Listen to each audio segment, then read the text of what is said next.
think that they can build it. So I think it's pretty cool. They have some examples here of what the volcanic eruption looks like. Some of they printed off online, some of them that they were working on. So again, a really nice combination of library and technology together, of incorporating research into that. And so what we will do at night at the museum is we'll have this, and then this is their board. They can only have a 15 by 15 board. They can only use Lego parts, and again, they have to have at least one simple machine and one motorized part. So here they actually have 2 simple machines, but they can put the motor into both of them. So this is the volcano, if you didn't figure that out. And here's the lava that's inside, and here's some of the lava coming down over it. And I forget which one of these is supposed to be the lava scooper, but you can see that if they plug this onto here and turn it on, well, there we go. That it's working. Cool. And then same thing on this side, which is supposed to, I think, throw some lava or something along those lines. But again, it was a really nice combination of, they just learned simple machines, and we were able to incorporate that into a hands-on activity.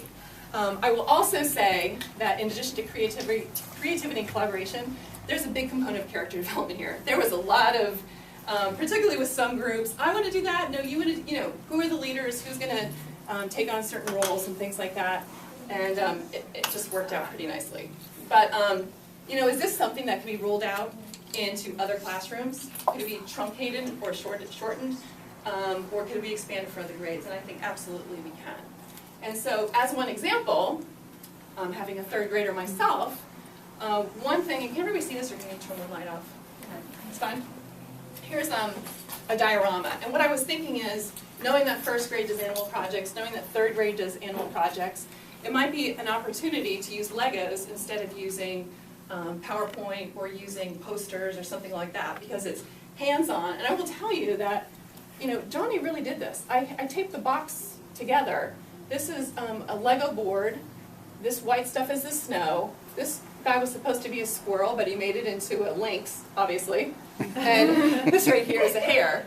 So, that was his imagination at work. And again, if I were to get him to sit down and cut up the paper and things like that, it probably would not have gone quite as smoothly. And so again, if you're looking maybe for some opportunities to have children, doing some of that hands-on work, this might be an opportunity to do it.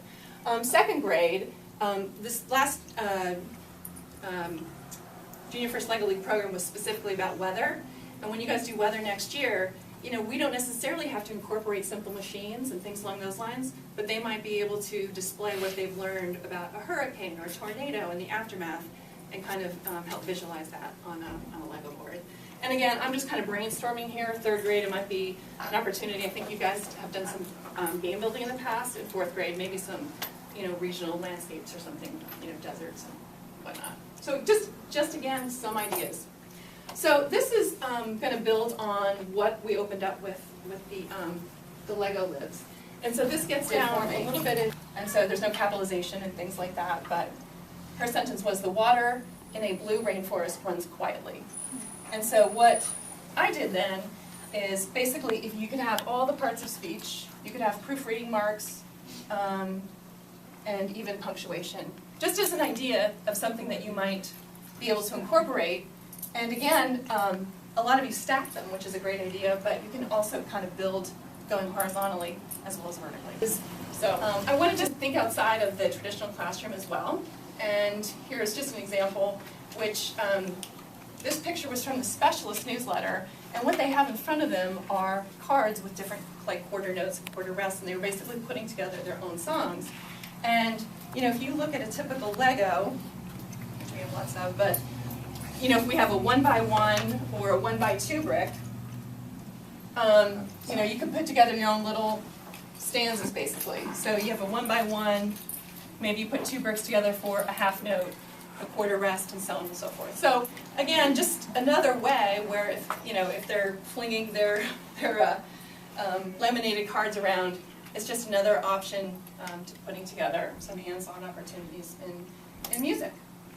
So here's another one that is, again, for a little bit of a upper elementary, perhaps lower middle school opportunity, and this is a Lego balloon car.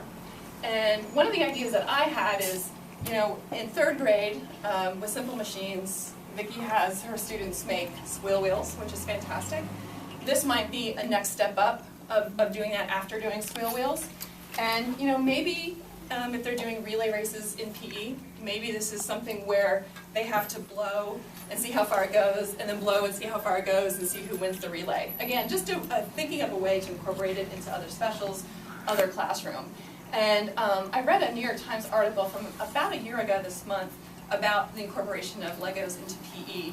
And so while they're doing push-ups, they might be having to stack things or graph things or what have you. So it's not totally out of the realm of possibility. What I will say about this is that this is really hard to do. And so it requires a lot of problem solving. This is mine. Does it look pretty good? It looks pretty good, but it doesn't work. And so I didn't go back and change it because I was like, you know what, that's a really good lesson. And it's a lesson that we're learning right along with the students as well. And so basically, the lesson here is my vertical and horizontal stability is not good. And so I need to go back and probably some of these Technic blocks as my vertical bracing. But it was fun to play around with and see what happened. So obviously, stability I mentioned, Simple Machines, and just again measuring how far it goes. So just, you know, an idea, and it could be a lot of fun. So last thing I have on my, oh, you know what, there's one other thing before I get into Lego Story Starter. And the reason I pulled some of these, I didn't incorporate them into the presentation, and I thought that maybe some of you were already doing them in your classroom, which some of you may already be doing some of this, which is great. But in terms of incorporation in math, obviously Lego bricks lend themselves to building arrays, to doing simple math problems. For instance, if you had a mat, you know, we have 2 blocks plus 2 blocks equals 4 blocks, and so on and so forth. Again, just a manual way. I know a lot of you use cubes, but we're teaching fractions right now. That would be great with fractions. Yes. That would be great with fractions. Another thing, I know that, I think it was Amy, last year you had the kids doing surveys for graphing. Yeah. And so, you know, if you had a bin of Legos, as an example, maybe you spun a spinner, and you had to graph how many times you were getting an orange one or a blue one or what have you. And then you could graph and do some things on top of that. Here's just a basic worksheet that builds on this concept of addition. You could do greater than, less than, as well, things along those lines. Area and perimeter, or building shapes and geometry. And again, just a variety of measurement type thing. So I'm happy to work with anybody who wants to look into, you know, exploring those further, but just a couple of options there. So the last thing I just want to share with you is Lego Story Starter, and I think it was Catherine mentioned that she does a little bit of this in her classroom already. And there is a piece of software that goes along with this called Story Visualizer. But again, if we don't want to subscribe to that software, if there's not going to be a lot of usage, things like that, I think that we can absolutely do this through other means. And so here's an example, and I'll get to my example in a minute, but let's just say that either the teacher created a little story starter, or the group, perhaps, you know, going around the room, built their own little, you know, little display here. This might be the beginning. We might have an end, and if we have a longer board, we could do our beginning, middle, and end. And when they could have basically pieces of paper to write out, this is the beginning of your story, the middle of your story, the end of your story, and so on and so forth. But one of the things that made me look into this is because in 2nd grade last year with Black Lagoon, we incorporated comic book application, and this is a little bit similar in terms of how to use it, but it also incorporates photography if you want to use it, or the ability to import other images, which is pretty cool. So I just wanted to show you, I'm going to show you a couple of screenshots, and then I can go into the actual tool. So here's a couple of screenshots first, and the end product, you can print this out. I just have the demo version, so I haven't done it. But what you can see is I started by taking a picture of my story starter. This is my king, and he says, can you turn off that light again? Sure. Hear ye, hear ye. I can't read it. But anyway, it's, my throne is really, really uncomfortable. I demand everybody in my kingdom to build me a more comfortable throne, right? And so here we have Indiana Jones in the grass. I will travel the world in search of materials to make you more comfortable. And over here, these are, again, very small set of tools for the most part, which makes it pretty easy. You can choose backgrounds, bubbles, size of your font, things like that. And then here's just a closer up image of the tools to change those things. And then here's Lord of the Rings. No, we shall find the best materials for King Lego's throne. And then here's his wife. Seriously? It's ridiculous that you are sending the best Lego makers in the land in search of materials for your throne. Get off your throne and do it yourself. And so he's hanging his head saying, yes, dear. So as an example, and this was something that was pretty quick to do, and I'm just going to back out of this and show you online. So here's the tool, and it's a little quirky here because I'm on the smart board, but let's just say I chose vertical. I can choose a bunch of different layouts as an example. Let's say I want to do that same type of background that you saw earlier. Well, this is close to it. Here's my top. I want to add some text. I don't want it in a bubble, so I'm going to drag it over. Right, something cool. Lego demo. Now let's say I want to import a picture.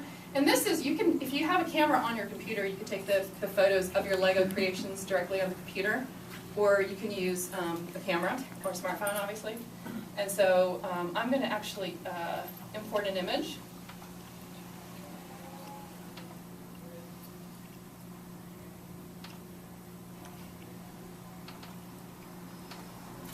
So here he is. I'm going to drag this guy over. I can resize him. But you know, he's not really that big, so I'm going to put another backdrop in here. I'm going to send this one to the back. And now I can go ahead and start incorporating some more text or a speech bubble.